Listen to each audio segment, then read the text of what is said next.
জয় শ্রী রামকৃষ্ণ। বাইরে থেকে একটু ছবি তুলে নিয়ে চলে গেলাম মেলাতে। মেলায় দেখছি প্রচণ্ড ভিড় হয়েছে। দেখতে দেখতে ঝিলপির দোকান, খেয়ে নিলাম ফুচকা। 10 টাকায় 5টা ফুচকা। এরপর গেলাম ভেলপুরির দোকানে, 20 টাকায় 4টে ভেলপুরি। 2 প্লেট নিয়ে সবাই মিলে চাড়িয়ে খেয়ে নিলাম। এরপর খেলাম পাপড়ি চাট, 30 টাকা প্লেট। তারপর ঘুরতে ঘুরতে একটু পেট ঠান্ডা করার জন্য আইসক্রিম। দেখতে দেখতে ব্যাগের দোকান, মেলায় বিশেষ বৈশিষ্ট্য একটা মাদুরের দোকান। তারপরে গেলাম পাঁশকুড়া চপের দোকানে। কি ভিড় রে বাবা! 8 টাকা পিস চপ দিয়ে গরম গরম চপ গপ গপ খেয়ে নিয়ে এই যে মেলা আমাদের। আর একটা বিষয় আপনাদেরকে বলে দিই, এটা রামকৃষ্ণর জন্মদিন থেকে হোলি পর্যন্ত এই মেলাটি হয়।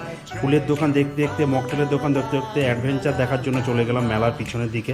অ্যাডভেঞ্চার সব পরিদর্শন করে, বাচ্চাদের খেলাধুলায় আনন্দ উপভোগ করে চলে গেলাম কিছু কেনাকাটার দোকানে। কিছু কেনাকাটা করে নিয়ে মেলা থেকে এবার ঘর যাওয়ার পালা। টাটা, বাই বাই, দেখা হচ্ছে পরবর্তী ব্লগে।